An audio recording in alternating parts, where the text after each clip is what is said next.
بیان شروع کرنے سے پہلے میں آپ کی خدمت میں کچھ عرض کرنا چاہتا ہوں۔ جب آپ ہمارے ویڈیوز کے ٹائٹلز پہ کلک کریں گے اور پھر اس کے بعد مور پہ کلک کریں گے تو آپ کو موٹیویشنل بیان کے حوالے سے ایک پلے لسٹ دیکھنے کو مل جائے گی، جس میں آپ کو موٹیویشنل ویڈیوز دیکھنے کو ملے گی، اور اس کے بعد اسلامک واقعات، جو لوگ واقعات کی شوق رکھتے ہیں تو اس پلے لسٹ میں ان کو واقعات ان کو مل جائے گی، اور تیسری جو پلے لسٹ ہے وہ قرب الہی کے حوالے سے، اگر کوئی چاہتا ہے کہ وہ قرب الہی حاصل کرے تو وہ اس چینل میں اس کے حوالے سے آپ کو ویڈیوز دیکھنے کو مل جائے گی۔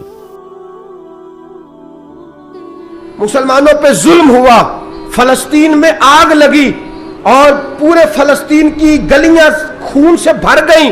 ایک دن کے اندر 70,000 مسلمان قتل ہوا۔ گھوڑوں سے سڑکوں پہ چلا نہیں جاتا تھا، گھوڑے پھسلتے تھے، اتنا خون تھا، اور کچی سڑکیں تھی، اتنا خون تھا۔ پہلے کچی زمین نے خون پیا، پھر خون اس سے باہر آیا، پھر بھی اتنا سخت 70,000 آدمی قتل ہوا۔ صلاح الدین ایوبی کون تھے؟ میرے غوث اعظم جیلانی کے مدرسے کے طالب علم تھے۔ جامعہ نظامیہ مدرسہ، یہ مدرسے ہیں جنہوں نے دین کے مجاہد پیدا کیے، مدارس ہیں جنہوں نے دین کے مجاہد پیدا کر کے پوری دنیا کے اندر پھیلائے ہیں۔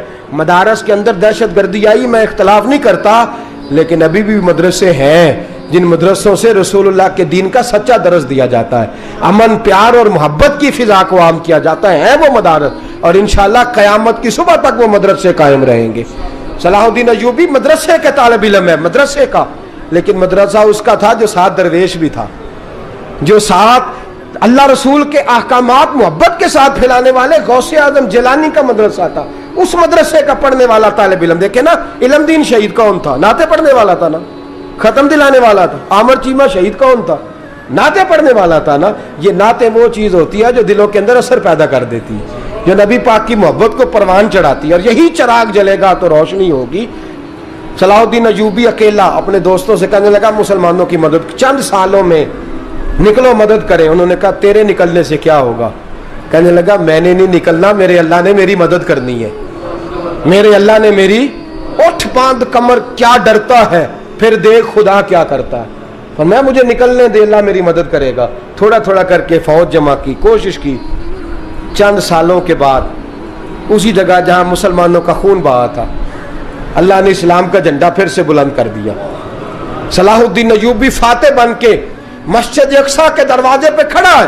چند سال گزرے، عیسائیوں کو اپنا وہ ظلم ابھی یاد ہے، اور عیسائی سارے لیڈر کہتے ہیں تیاری کر لو، اب ہمارے بچے کاٹے جائیں گے، عورتیں بیوہ ہوں گی، گردنیں کٹیں گی، اب دیکھنا جتنا خون ہم نے بہایا تھا مسلمان اس سے دگنا بہائیں گے۔ صلاح الدین ایوبی گھوڑے پہ کھڑے ہیں اور پوچھتے ہیں او عیسائیوں بتاؤ تمہارے ساتھ کیا کروں؟ گردنیں جھک گئیں، جواب کوئی بھی نہیں۔ کہا تم نے 70,000 مسلمان ایک دن میں مارا تھا، بولو تمہارے ساتھ کیا کروں؟ تم نے ایک دن میں مسلمان یوں کاٹے جیسے گاجر مولی کاٹی جاتی ہے، بولو کیا کروں؟ عیسائی کہنے لگے ہمیں اپنے ظلم یاد ہیں، تشدد یاد ہے، بربریت یاد ہے، تو بہتر جانتا ہے تو نے کیا کرنا ہے۔ صلاح الدین ایوبی گھوڑے پہ فاتح کھڑا ہے، آنکھوں میں آنسو آئے، تڑپ کے رویا، کہنے لگا میں تمہارے ساتھ وہی سلوک کروں گا جو میرے مصطفیٰ نے قریش مکہ کے ساتھ فرمایا تھا، لا تصریب علیکم، جاؤ تم پر کوئی زیادتی نہیں، جاؤ تم آزاد ہو۔ اس نے کہا تو کر کیا رہا ہے؟ کہنے لگا میں کیا کروں، میں اس محمد کا ماننے والا ہوں جس نے معاف کرنا سکھایا ہے صلی اللہ علیہ وسلم، میرے پیروں میں زنجیر ہے رسول اللہ کی غلامی کی، جاؤ تم آزاد ہو۔ اس نے کہا تم آزاد ہو، لوگوں نے کلمہ پڑھنا شروع کر دیا، اشہد ان لا الہ الا اللہ واشہد ان محمدن عبدہ۔ سارے قبیلے کے کچھ نہ کچھ لوگ مسلمان، ایک قبیلہ رہ گیا مسلمان نہیں ہوتا۔ صلاح الدین ایوبی اپنے خیمے میں بیٹھے ہیں تو ایک بی بی آ گئی، اس قبیلے کا کوئی شخص مسلمان نہیں ہوتا۔ بی بی آئی، آ کے کہنے لگی میرے 4 بیٹے جنگ میں کھو گئے ہیں، چھوٹے چھوٹے بچے جنگ میں کھو گئے ہیں، مل نہیں رہے، فوجیوں کو حکم دے مجھے میرے بچے تلاش کر کے دیں۔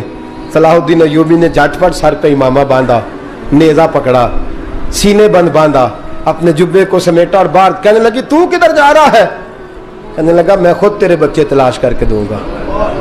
صلاح الدین چند سپاہی ساتھ ہیں، گلی گلی نکلے، گلی گلی، فجر کے نکلے، اثر ہو گئی،